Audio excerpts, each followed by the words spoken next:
Le meilleur, dit-on, est l'ennemi du bien. Le meilleur des mondes, c'est aussi le nom qui a été attribué en langue française au roman d'anticipation dystopique d'Aldous Huxley. Paru dans les années 30, ce roman mettait en scène une société répartie en 5 castes, parmi lesquels les alphas, censés diriger la cité, sont à la fois les plus beaux et les plus intelligents, bref les meilleurs. Les alphas, ce sont les dirigeants dits de qualité supérieure, ceux de la A-list, comme on n'a pas peur de dire aujourd'hui, qui mettent en place les conditions d'une société zéro défaut. Pour Adrien Louis, auteur au PUF d'un essai titré « Les meilleurs n'auront pas le pouvoir », il serait grand temps de redonner enfin aux meilleurs la place qui leur revient naturellement. Le meilleur, celui qui sait gouverner pour le bien de la communauté, qui vise entre les citoyens le renforcement de l'amitié civique, c'est aussi le nom de celui ou celle qui est supposé sortir des urnes. Le pouvoir du peuple par le peuple, la démocratie étant en définitive aristocratique, dans la mesure où elle fonctionne, pour le meilleur et pour le pire, sur un principe électif qui distingue les plus capables d'exercer ce pouvoir représentatif. Or, pour Adrien Louis, c'est trop souvent que la démocratie ressemble en fait à une médiocratie.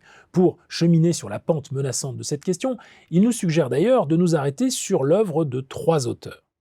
Aristote, d'abord, selon lui, comme pour la majorité des Grecs anciens, il faut noter que c'est l'éducation des dirigeants de la cité qui est le point clé de toute cette affaire. Le dirigeant est celui qui définit le télos, le but et la raison d'être de la cité, mais aussi celui qui sait se maîtriser lui-même avant de savoir gouverner les autres. L'éducation étant supposée offrir aux meilleurs un art de l'excellence et une intelligence des situations. Toutefois, chez Pascal, on trouve cette idée que le mérite n'est peut-être pas la meilleure manière justement de distinguer les grands, c'est-à-dire ceux qui sont en mesure d'exercer le pouvoir que les autres n'ont pas, car le mérite est toujours contesté par ceux qui s'estiment les plus méritants. Pour Pascal, il est bon et même excellent que les grandeurs humaines existent, et que chacun d'entre nous les cultive s'il le peut, mais elles n'ont pas, forcément, vocation à régner. Ce qui règne toujours, ce sont les grandeurs d'établissement, car, comme dit Pascal en bon physicien, il est nécessaire que ce qui est le plus fort soit suivi. Enfin, Tocqueville nous met en garde, comme l'indique l'auteur, page 181, que si les caractères aristocratiques veulent donc se réconcilier avec les instincts démocratiques, ils doivent renoncer à mépriser ce qui est commun et médiocre. Les yeux démocratiques se fatiguent, explique-t-il encore quelques pages plus haut, à la vue d'une supériorité même légitime, et en temps ordinaire, le peuple est plus souvent contrarié que séduit par le spectacle de la grandeur authentique. Par conséquent, les grands hommes eux-mêmes sont découragés de convoiter les suffrages du peuple, et le système électif a certainement pour premier effet d'éloigner les vrais talents de la conduite des affaires. C'est donc sur un fond de pessimisme que cette lecture à 3 temps se déploie.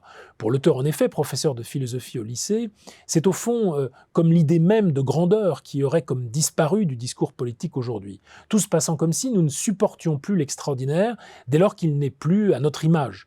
Face à cet abattement, au moment du démarrage d'une campagne présidentielle particulièrement importante, il faudrait rétorquer dans une veine moins anxieuse qu'en démocratie, le meilleur est une valeur qui toujours fluctue. Comme l'indiquait le philosophe Vladimir Jankélévitch, le meilleur n'est souvent que le moins mauvais.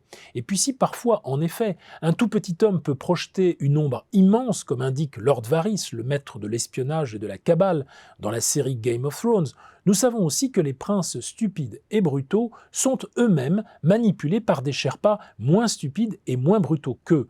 Rappelons que Lord Varys est de ceux-là, manipulateur en diable peut-être, mais ne perdant jamais de vue ses seules obsessions véritables, la paix du royaume et la sauvegarde du bien commun.